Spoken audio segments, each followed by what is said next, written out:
Greetings, humanity! Today is Thursday, March 5th, 2026. Let's grok the news. I'm Robert Gardner. I use GROK each weekday to help me search out and to summarize the biggest headlines in the news. You also get the unparalleled benefit of my opinions.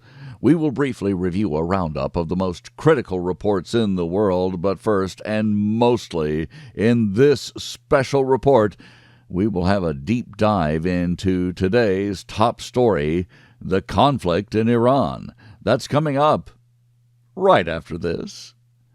M.S. Gardner, my wife, is author of last year's Moon Meridian Prize winner from April Gloaming Publishing, Wolf's Bane, a dark, serious, modern take on an old fairy tale. Well, you've never heard Little Red Riding Hood told like this. It's a page-turning Southern Gothic story for adults that you can't put down. It might not put you down either. Wolf's Bane, available now at thecuriousauthor.com. That's all one word, thecuriousauthor.com. Also, of course, available on Amazon. And now let's grok the most important news in the world today, starting with our lead story, Dateline Tehran.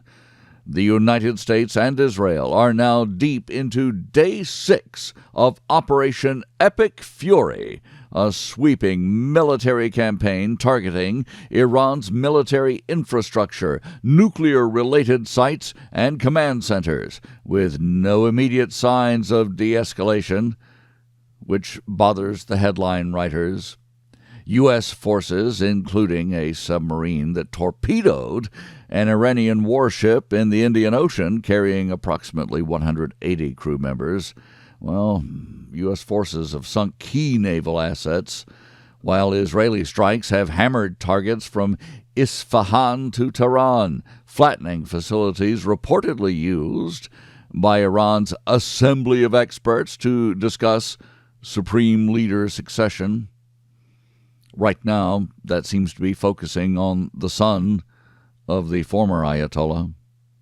Iran has mounted fierce retaliatory strikes, launching missiles and drones that have struck Israel, hit an airport in Azerbaijan's enclave, targeted Iranian Kurdish opposition headquarters in northern Iraq, and caused explosions near the U.S. consulate in Dubai. Hezbollah in Lebanon has intensified rocket barrages into northern Israel, while Iranian drones, reaching as far as Azerbaijan, have widened the geographic scope of the conflict. Casualties continue to mount.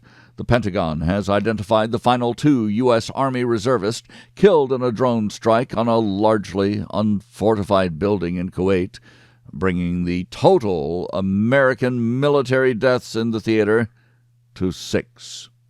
Meanwhile, Iranian officials report at least 186 students and teachers killed in educational and civilian sites, though independent verification remains difficult amid heavy censorship and ongoing bombardment. Inside Iran, fear grips major cities. Residents describe checkpoints on every corner, long bread lines, and a sense of siege as U.S.-Israeli airstrikes intensify, as the Iranian regime intensifies its crackdown, and as weapons stockpiles begin to show signs of depletion. Satellite imagery confirms significant damage to Iranian naval bases and suspected nuclear facilities, though the full operational status of those sites remains unclear. Tehran vows retribution, with officials warning that any push for regime change will prompt strikes on Israel's Dimona nuclear reactor. Politically, the U.S. Senate voted down a Democrat-backed War Powers resolution that sought to limit President Trump's authority to continue or to expand operations without congressional approval. allowing the campaign to proceed unchecked. For now, internationally, Iran's traditional allies have stayed largely on the sidelines. Russia has not supplied arms, despite Tehran's requests, and China has kept its distance while focusing on their own domestic economic challenges. More on that later. Gulf states, feeling the pinch from stranded tankers and disrupted shipping, have quietly coordinated air defense measures with Israel and the United States. Meanwhile, evacuation efforts are accelerating. The U.S. State Department is arranging charter flights to bring home stranded Americans from across the Middle East, while Israel has launched special repatriation flights. The United Kingdom timidly delayed its first citizen evacuation flight due to active hostilities. Oil prices remain volatile. Stock markets swing wildly, and analysts, paid for timid analysis, warn that the conflict risks becoming America's next prolonged forever war, echoing past entanglements in the region, with no consideration of President Trump's own history of swift and decisive action. President Trump has described the operation's objectives as eliminating Iran's nuclear and missile threats, destroying its naval capabilities, and degrading proxy networks, while urging Iranians to seize control of their government. Defense Secretary Hegseth has emphasized that the campaign is not endless and hailed close U.S.-Israeli coordination, even as strikes continue and Iran vows further retaliation while they are able. With combat now in its sixth day and evacuations accelerating, the conflict's full scope and duration remains speculation.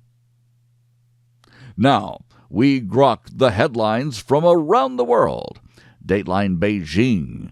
China has announced its lowest economic growth target since 1991, setting an official range of 4.5 to 5% for the next year, as domestic consumption lags, property sector woes persist, and global trade tensions continue, including the Iranian conflict. All of this adds uncertainty.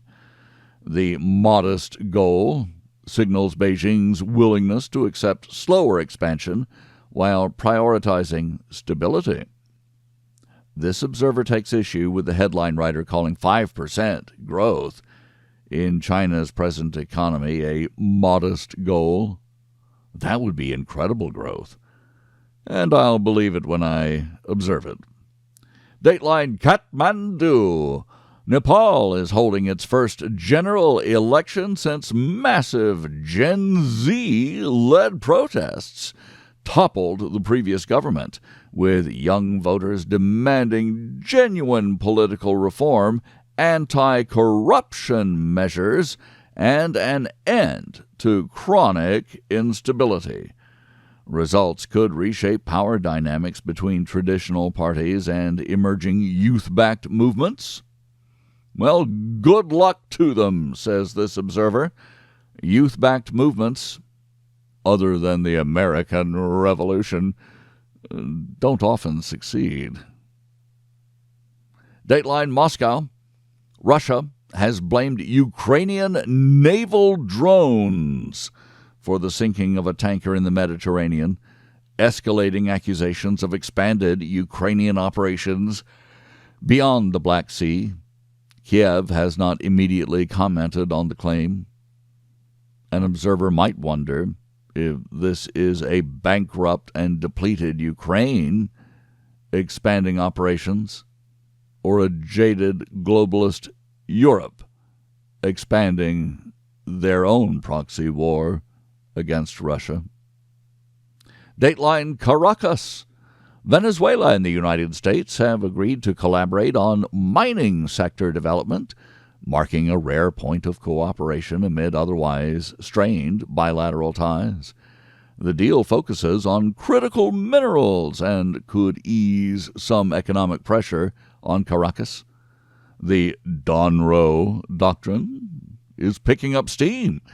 It's been generations since a president was actually looking out for this half of the world. Dateline Havana.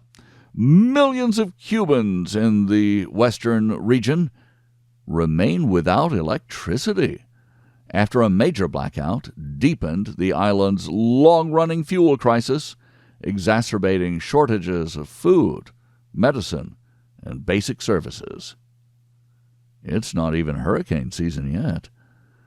Trump is hoping Cuba will simply fold and finally just join the economy and the freedom he is planning for the Western Hemisphere.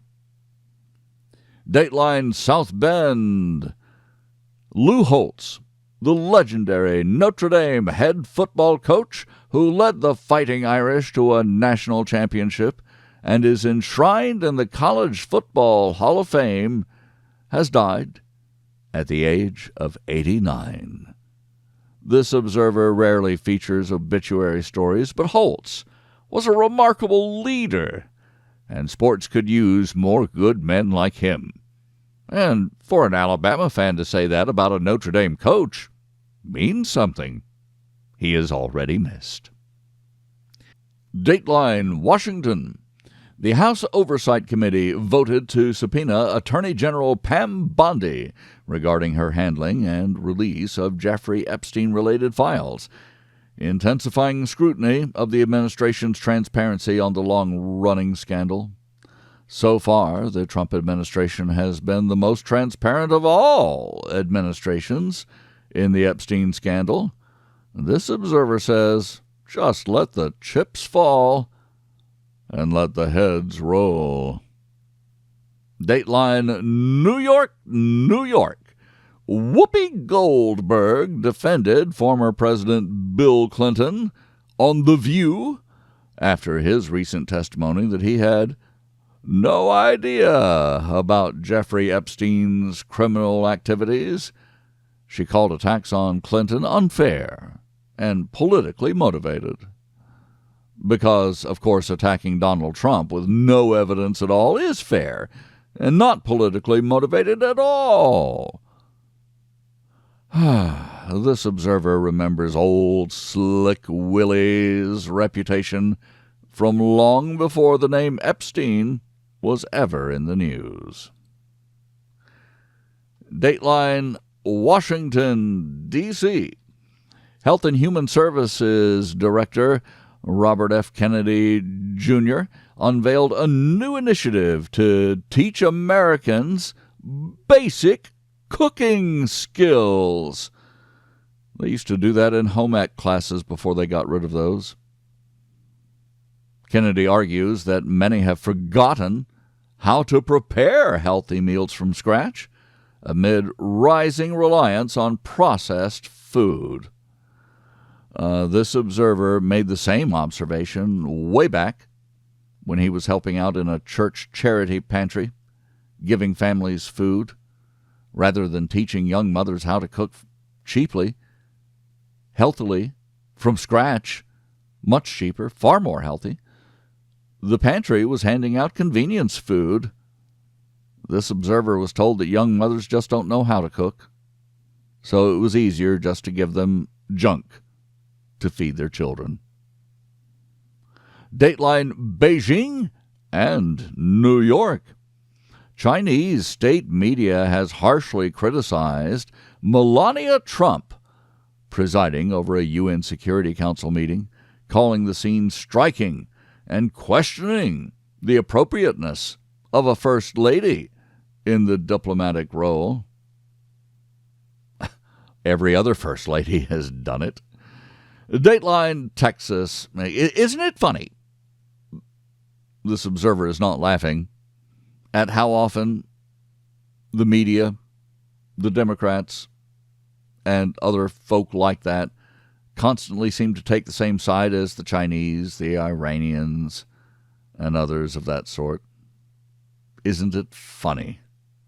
Dateline Texas. Representative Jasmine Crockett has conceded her Senate race and offered a conditional endorsement to her opponent in the primary, signaling the end of a competitive Democratic primary in the state. Finally, a Democrat electorate, well, it is Texas, but a Democrat electorate has rejected the bat guano crazy wing of the party in favor of someone who makes at least a little sense.